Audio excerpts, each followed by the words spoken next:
ऋषि मुनियों, तपस्वी, संघ फकीरा वह गुरुओं की इस पावन धरती पर हमारे संतों समाज द्वारा सिर्फ एक और एक ही मानवता का संदेश दिया है कि मानवता से बढ़कर कुछ और नहीं है। हमें अपने समाज और देश के हर धर्म, वर्ग, जाति का मान सत्कार वह उनके रीति रिवाजों को अपने अपने ढंग से मनाने की पूर्ण स्वतंत्रता और मानवता का यही संदेश है कि हमें किसी दूसरे धर्म के विरोध, प्रचार वह घृणा की भावना पैदा नहीं करनी चाहिए। इसी उद्देश्य के तहत संक्रांत के पावन अवसर पर बाबा निर्मल कुटिया, अर्जुन नगर में संक्रांत के उपलक्ष्य में धार्मिक कार्यक्रम करवाया गया, जिसमें बाबा गुरविंदर सिंह ने गुरु की वाणी का विस्तार पूर्वक वर्णन करते हुए गुरु की वाणी का उद्देश्य और लक्ष्य समझाते हुए बताया कि हमें अपने गुरुओं की वाणी व उनके बताए हुए मार्ग पर चलकर ही हमारा जीवन सफल हो सकता है। हमारे गुरुओं ने हमारी जरूरतमंद लोगों की मदद, निसहाय, निर्बल, जहाँ तक कि हो सके ज़रूरत पड़ने पर मदद करें। ये हमारे आने वाले जीवन को खुशहाल, तरक्की और तंदुरुस्ती की राह पर ले जाने में मदद करता है। इस मौके पर संतों ने गुरुओं का सत्संग सुना, आशीर्वाद प्राप्त कर अपना जीवन सफल किया। इस मौके पर गुरबचन सिंह कथूरिया, गुरदीप सिंह लूथर, जसवीर सिंह बवेजा, परमिंदर सिंह सूरी, जसवीर सिंह दकोहा व अन्य सिख संगत ने अपना जीवन सफल किया।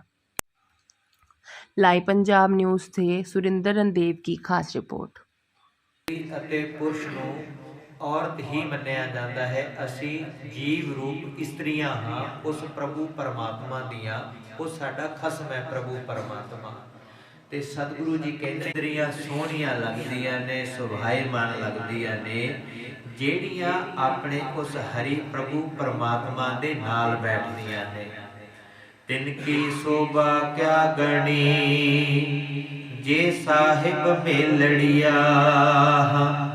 ਉਹਨਾਂ ਦੀ ਸ਼ੋਭਾ ਬਿਆਨ ਨਹੀਂ ਕੀਤੀ ਜਾ ਸਕਦੀ, ਉਹਨਾਂ ਦੀ ਸ਼ੋਭਾ ਕਹੀ ਨਹੀਂ ਜਾ ਸਕਦੀ, ਜਿਨ੍ਹਾਂ ਨੂੰ ਉਸ ਪ੍ਰਭੂ ਪਰਮਾਤਮਾ ਨੇ, ਮਾਲਕ ਨੇ ਆਪਣੇ ਨਾਲ ਮਿਲਾ ਲਿਆ ਹੈ। ਤਨ ਮਨ ਮੌਲਿਆ ਰਾਮ ਸਿਉ ਸੰਗ ਸਾਧ ਸਹੇਲੜੀਆ। ਤੇ ਸਤ ਸੰਗੀ ਸਹੇਲੀਆਂ ਦੀ ਸੰਗਤ ਵਿੱਚ ਬੈਠ ਕੇ ਪ੍ਰਭੂ ਦੇ ਨਾਲ ਚਿੱਤ ਜੋੜ ਕੇ ਉਹਨਾਂ ਦਾ ਸਰੀਰ, ਉਹਨਾਂ ਦਾ ਮਨ, ਉਹਨਾਂ ਦਾ ਤਨ ਖਿੜਿਆ ਰਹਿੰਦਾ ਹੈ। ਤਨ ਮਨ ਮੌਲਿਆ ਰਾਮ ਸਿਉ ਸੰਗ ਸਾਧ ਸਹੇਲੜੀਆ। ਕੋਈ ਕਹੇ ਅੱਜ ਮੇਰਾ ਸਰੀਰ ਠੀਕ ਨਹੀਂ ਹੈ ਤੇ ਮੈਂ ਸੰਗਤ ਵਿੱਚ ਨਹੀਂ ਜਾ ਸਕਦਾ ਜਾਂ ਜਾ ਸਕਦੀ, ਤੇ ਜਦੋਂ ਥੋੜਾ ਜਿਹਾ ਉਦਮ ਕਰਕੇ ਨਹਾ ਧੋ ਕੇ ਸਾਫ ਸੁਥਰੇ ਬਸਤਰ ਪਾ ਕੇ ਗੁਰੂ ਚਰਨਾਂ ਵਿੱਚ ਆ ਜਾਏ, ਤੇ ਜਿਵੇਂ ਆਪਾਂ ਸਾਰੇ ਗੁਰੂ ਦੀ ਗੋਦ ਵਿੱਚ ਬੈਠੇ ਆ ਤੇ ਪ੍ਰਮਾਤਮਾ ਦੇ ਨਾਮ ਵਿੱਚ, ਧੰਨ ਗੁਰੂ ਗ੍ਰੰਥ ਸਾਹਿਬ ਜੀ ਦੇ ਦਰਸ਼ਨਾਂ 'ਚ ਸੰਗਤ ਵਿੱਚ ਇੰਨੀ ਸ਼ਕਤੀ ਹੈ ਕਿ ਬਿਮਾਰ ਮਨ ਵੀ ਉੱਠ ਕੇ ਖੜਾ ਹੋ ਜਾਂਦਾ ਤੇ ਖਿੜ ਜਾਂਦਾ ਹੈ। ਤੇ ਜਦੋਂ ਪ੍ਰਮਾਤਮਾ ਦੇ ਮਾਲਕ ਦੀ ਸਿਫਤ ਸਲਾਹ ਸੁਣਦੇ ਆ, ਕੀਰਤਨ ਸੁਣਦੇ ਆ, ਵਿਚਾਰ ਸੁਣਦੇ ਆ, ਉਹਦੀਆਂ ਵਡਿਆਈਆਂ ਸੁਣਦੇ ਆ, ਤੇ ਸਾਡਾ ਜਿਹੜਾ ਤਨ ਤੇ ਮਨ ਖਿੜ ਜਾਂਦਾ ਸੰਗਤ ਵਿੱਚ ਆ ਕੇ। ਤਨ ਮਨ ਮੌਲਿਆ ਰਾਮ ਸਿਉ ਸੰਗ ਸਾਧ ਸਹੇਲੜੀਆਂ। ਸਤ ਸੰਗੀ ਸਹੇਲੀਆਂ ਦੀ ਸੰਗਤ ਵਿੱਚ ਪ੍ਰਭੂ ਦੇ ਨਾਲ ਚਿੱਤ ਜੋੜ ਕੇ ਜਿਹੜੇ ਬੈਠ ਜਾਂਦੇ ਨੇ, ਉਹਨਾਂ ਦਾ ਤਨ ਅਤੇ ਮਨ ਖਿੜਿਆ ਹੋ ਜਾਂਦਾ ਤੇ ਖਿੜਿਆ ਰਹਿੰਦਾ ਹੈ। ਸਾਧ ਜਨਾਂ ਤੇ ਬਾਹਰੀ ਸੇ ਰਹਿਣ ਅਕੇਲੜੀਆ।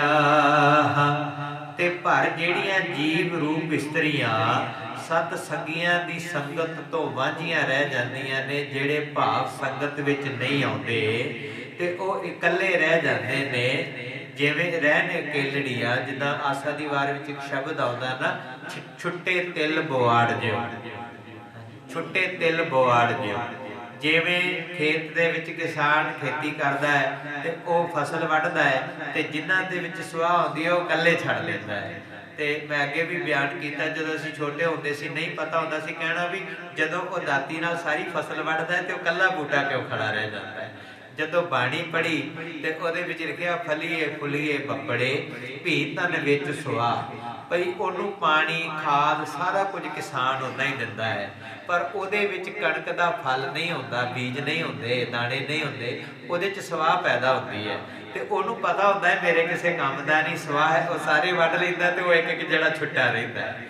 ਇਸੇ ਤਰ੍ਹਾਂ ਜਿਹੜੇ ਪਰਮਾਤਮਾ ਦੀ ਸ਼ਰਨ ਤੋਂ ਬਾਹਰ ਰਹਿੰਦੇ ਨੇ, ਸੰਗਤ ਤੋਂ ਵਾਂਝੇ ਰਹਿ ਜਾਂਦੇ ਨੇ, ਉਹ ਉਸ ਛੁੱਟੇ ਤਿਲ ਦੀ ਤਰ੍ਹਾਂ ਨੇ। ਛੁੱਟੇ ਤਿਲ ਬਵਾੜ ਜਿਉ ਸੁੰਝੇ ਅੰਦਰ ਖੇਤ, ਖੇਤੈ ਅੰਦਰ ਛੁੱਟਿਆ, ਕਹੁ ਨਾਨਕ ਸੋ ਨਾਹਾ, ਫਲੀਏ ਫੁੱਲੀਏ ਬੱਪੜੇ ਭੀ ਤਨ ਵਿੱਚ ਸੁਆ। ਉਹਦੀ ਪਾਲਣਾ ਪੋਸ਼ਣਾ ਤੇ ਉਦਾਂ ਹੀ ਹੁੰਦੀ ਹੈ, ਪਰ ਉਹਦੇ ਵਿੱਚ ਬੀਜ ਦਾਣੇ ਨਹੀਂ ਹੁੰਦੇ, ਉਹਦੇ ਵਿੱਚ ਸਵਾਹ ਭਰੀ ਹੁੰਦੀ ਹੈ ਤੇ ਕਿਸਾਨ ਉਹਨੂੰ ਛੱਡ ਦਿੰਦਾ ਹੈ। ਇਸੇ ਤਰ੍ਹਾਂ ਪਰਮਾਤਮਾ ਦੀ ਸੰਗਤ ਤੋਂ ਅਸੀਂ ਵਾਂਝੇ ਰਹਿ ਜਾਂਦੇ ਹਾਂ ਤੇ ਉਹ ਇਕੱਲੇ ਉਸ ਛੁੱਟੇ ਤਿਲ ਬਵਾੜ ਦੀ ਤਰ੍ਹਾਂ ਰਹਿ ਜਾਂਦੇ ਆ। ਤਿੰਨ ਦੁੱਖ ਨ ਕਬਹੂ ਉਤਰੈ, ਸੇ ਜਮ ਕੈ ਵਸ ਪੜਿਆਹਾ। ਤੇ ਇਕੱਲੀ ਨਿਖਸਮੀ ਜਿੰਦ ਨੂੰ ਵੇਖ ਕੇ ਕਾਮ, ਕ੍ਰੋਧ, ਲੋਭ, ਮੋਹ, ਅਹੰਕਾਰ ਉਹਨੂੰ ਪਕੜ ਲੈਂਦੇ ਨੇ ਤੇ ਜਿਹੜੇ ਉਹਨੂੰ ਉਹ ਦੁੱਖ ਉਪਜਦੇ ਨੇ ਵਿਕਾਰਾਂ ਦੇ, ਤੇ ਫਿਰ ਉਹ ਦੁੱਖ ਕਦੇ ਜਾਂਦੇ ਨਹੀਂ, ਉਹ ਜਮਾਂ ਦੇ ਵਸ ਪਈਆਂ ਰਹਿੰਦੀਆਂ ਨੇ ਜੀਵ ਰੂਪ ਇਸਤਰੀਆਂ। ਜਿਹੜੇ ਸਤ ਸੰਗਤ ਵਿੱਚ ਨਹੀਂ ਆਉਂਦੇ, ਗੁਰੂ ਦੀ ਸ਼ਰਨ ਵਿੱਚ ਨਹੀਂ ਆਉਂਦੇ, ਉਹਨਾਂ ਦਾ ਦੁੱਖ ਫਿਰ ਕਦੇ ਦੂਰ ਨਹੀਂ ਹੁੰਦਾ। ਜਿਨੀ ਰਾਵਿਆ ਪ੍ਰਭ ਖਾਲਸਾ, ਵਾਹਿਗੁਰੂ ਜੀ ਕੀ ਫਤਿਹ।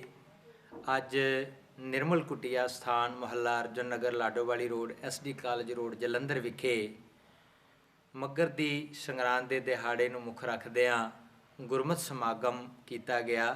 ਅੰਮ੍ਰਿਤ ਵੇਲੇ ਤੋਂ ਦੀਵਾਨ ਸੱਜੇ, ਜਿਹਦੇ ਵਿੱਚ ਸ਼੍ਰੀ ਅਖੰਡ ਪਾਠ ਸਾਹਿਬ ਚੱਲ ਰਹੇ ਸਨ। ਉਪਰੰਤ ਸ਼ਬਦ ਕੀਰਤਨ, ਗੁਰਮਤਿ ਵਿਚਾਰ, ਆਨੰਦ ਸਾਹਿਬ ਜੀ ਦੇ ਕੀਰਤਨ ਹੋਏ। ਆਈਆਂ ਸੰਗਤਾਂ ਦਾ ਕੋਟਨ ਕੋਟ ਧੰਨਵਾਦ ਕੀਤਾ ਗਿਆ। ਧੰਨ ਸ਼੍ਰੀ ਗੁਰੂ ਗ੍ਰੰਥ ਸਾਹਿਬ ਜੀ ਦਾ। ਅੱਜ ਮੱਘਰ ਦਾ ਮਹੀਨਾ ਚੜ੍ਹਿਆ ਹੈ। ਸਰਬੱਤ ਮਾਈ ਭਾਈ ਲਈ ਗੁਰੂ ਚਰਨਾਂ ਨਾਲ ਜੁੜਿਆ ਸੁੱਖ ਸੁੱਖਾਂ ਦਾ ਖੁਸ਼ੀਆਂ ਭਰਿਆ ਬਤੀਤ ਹੋਵੇ। ਸਰਬੱਤ ਗੁਰੂ ਨਾਨਕ ਨਾਮ ਲੇਵਾ ਸੰਗਤਾਂ ਤੇ ਸਰਬੱਤ ਸੰਸਾਰ ਦੀ ਲੋਕਾਈ ਨੂੰ ਬੇਨਤੀ ਹੈ, ਪ੍ਰਭੂ ਪਰਮਾਤਮਾ ਦੀ ਚਰਨਾਂ ਦੇ ਪ੍ਰੀਤ ਤੋਂ ਬਿਨਾਂ ਸਾਡਾ ਕੁਝ ਵੀ ਨਹੀਂ ਹੈ ਸੰਸਾਰ 'ਤੇ।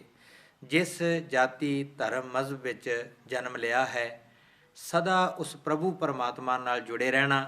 ਗੁਰੂ ਨਾਨਕ ਦੇ ਸਿੱਖ ਸਦਾ ਉਸ ਅਕਾਲ ਪੁਰਖ ਪ੍ਰਭੂ ਪਰਮਾਤਮਾ ਨਾਲ ਜੁੜ ਕੇ, ਗੁਰੂ ਗ੍ਰੰਥ ਸਾਹਿਬ ਜੀ ਦੇ ਚਰਨਾਂ ਨਾਲ ਜੁੜ ਕੇ ਉਸ ਪ੍ਰਭੂ ਪਰਮਾਤਮਾ ਦੀਆਂ ਵਡਿਆਈਆਂ ਕਰਦੇ ਤੇ ਸੁਣਦੇ ਨੇ। ਸਰਬੱਤ ਸੰਸਾਰ ਦਾ ਭਲਾ ਹੋਏ, ਦਿਲ ਦੀ ਗਹਿਰਾਈ ਤੋਂ ਸਦਾ ਅਰਦਾਸ ਹੈ। ਪਰਮਾਤਮਾ ਸਭਨਾਂ ਨੂੰ ਆਪਣੀ ਖੁਸ਼ੀਆਂ ਬਖਸ਼ੇ, ਆਪਣੀ ਝੋਲੀ ਵਿੱਚ ਰੱਖੇ। ਸਭਨਾਂ ਦੇ ਸਿਰ ਤੇ ਮਿਹਰ ਭਰਿਆ ਹੱਥ ਪਰਮਾਤਮਾ ਤੇ ਰਹੇ। ਪਰਮਾਤਮਾ ਦਾ ਸਰਬੱਤ ਸੰਗਤਾਂ ਤੇ ਪਰਮਾਤਮਾ ਦਾ ਮਿਹਰ ਭਰਿਆ ਸਦਾ ਹੱਥ ਰਹੇ। ਵਾਹਿਗੁਰੂ ਜੀ ਕਾ ਖਾਲਸਾ, ਵਾਹਿਗੁਰੂ ਜੀ ਕੀ ਫਤਿਹ।